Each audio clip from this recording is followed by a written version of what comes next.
ನಮಸ್ಕಾರ ಪ್ರಿಯ ವೀಕ್ಷಕರು, ಮೂಡಲ ಧ್ವನಿ ಹಳ್ಳ ಪಬ್ಲಿಕ್ ಪವರ್ ಕನ್ನಡ ಯೂಟ್ಯೂಬ್ ಚಾನಲ್ಗೆ ಒಮ್ಮೆ ಸಬ್ಸ್ಕ್ರೈಬ್ ಮಾಡಿ, ಬೆಲ್ ಐಕಾನ್ ಪ್ರೆಸ್ ಮಾಡಿ, ಹೊಸ ವಿಡಿಯೋಗಳನ್ನ ನೋಡ್ತಾ ಇರಿ. ಶೇರ್ ಮಾಡಿ, ಲೈಕ್ ಮಾಡಿ, ಕಮೆಂಟ್ ಬಾಕ್ಸಲ್ಲಿ ಕಮೆಂಟ್ ಹಾಕಿ. ತಮಿಳುನಾಡು ಚುನಾವಣೆ 2026 ವಿಧಾನಸಭಾ ಚುನಾವಣೆ ರಂಗೇರುತ್ತಿದ್ದಂತೆ ತಮಿಳುನಾಡಿನ DMK, ADMK ಹಾಗೂ TVK ಪಕ್ಷಗಳು ಸೇರಿದಂತೆ ಪಾಟಾಳಿ ಮಕ್ಕಳಿ ಕಚ್ಚಿ ಸೇರಿದಂತೆ ಅನೇಕ ರಾಜಕೀಯ ಪಕ್ಷಗಳು, ಕಾಂಗ್ರೆಸ್, BJPಯ ಎಲ್ಲ ಮಿತ್ರಕೂಟಗಳ ಪಕ್ಷಗಳು ಸೇರಿದಂತೆ ವಿವಿಧ ಕಡೆ ಸ್ಪರ್ಧೆಗಳು ಜೋರಾಗಿದೆ.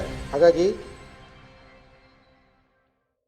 ವೀರಪ್ಪನ್ ಪುತ್ರಿ ವಿದ್ಯಾರಾಣಿ, ವೀರಪ್ಪನ್ ಮುತ್ತುಲಕ್ಷ್ಮಿ ಪುತ್ರಿ ಆಗಿರುವಂಥ ವಿದ್ಯಾರಾಣಿ ಕೂಡ ನಾಮ್ ತಮಿಳನ್ ಕಚ್ಚಿ ಪಾರ್ಟಿಯಿಂದ ಸ್ವತಂತ್ರ ಅಭ್ಯರ್ಥಿಯಾಗಿ ಸ್ಪರ್ಧೆ ಮಾಡಿದ್ದಾರೆ.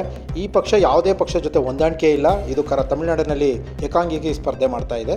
ಮತ್ತು ವಿದ್ಯಾರಾಣಿಯವರು ಧರ್ಮಪುರಿ ಕ್ಷೇತ್ರದಲ್ಲಿ ಕಳೆದ ಲೋಕಸಭಾ ಚುನಾವಣೆಯಲ್ಲಿ ಸ್ಪರ್ಧೆ ಮಾಡಿದ್ದರು.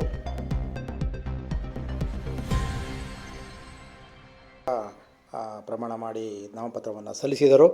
ಮೆಟ್ಟೂರಿನಲ್ಲಿ ಸ್ಪರ್ಧೆ ಮಾಡಿರುವಂತಹ ಮೆಟ್ಟೂರು ಧರ್ಮಪುರಿ ಲೋಕಸಭಾ ಕ್ಷೇತ್ರ ವ್ಯಾಪ್ತಿಯಲ್ಲಿ ಬರುವಂಥ ಕ್ಷೇತ್ರ ಇದು. ಮತ್ತು ಕರ್ನಾಟಕ ಗಡಿಭಾಗದಲ್ಲಿರುವಂಥ ಕ್ಷೇತ್ರ ಮತ್ತು ನಮ್ಮ ಕಾವೇರಿಯಿಂದ ಮೆಟ್ಟೂರು ಡ್ಯಾಮ್ಗೆ ಕಾವೇರಿ ನೀರು ಹೋಗುವಂಥ ಸ್ಥಳ ಮತ್ತು ಇಲ್ಲಿ ಮೆಟ್ಟೂರಿನಲ್ಲಿ ಕಾವೇರಿ ನೀರು ಸಂಗ್ರಹವಂಥ ಜಾಗ. ಹಾಗಾಗಿ ಮೆಟ್ಟೂರಿನಲ್ಲಿ தமிழ்நாடு சட்டமன்ற பேரவையில் உள்ள இடம் ஒன்றை நிரப்புவதற்கு வேட்பாளராக நியமிக்கப்பட்டுள்ளதால் சட்ட விதிகளுக்கிணங்க நிறுவப்பட்டுள்ள இந்திய அரசியல் அமைப்பின்பால் உண்மையான நம்பிக்கையும் கட்டுப்பாடும் கொண்டிருப்பேன் என்றும் இந்திய நாட்டின் முழு முதல் ஆட்சியமையையும் ஒருமைப்பாட்டையும் நிலைநிறுத்துவேன் என்றும் ஆண்டவன் மீது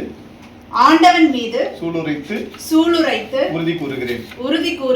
உளமாற உறுதி கூறுகிறேன். தமிழ்தாய் வாழ்க, தலைவர் பிரபாகரன் வாழ்க, எனது தந்தையார் வீரப்பனார் வாழ்க.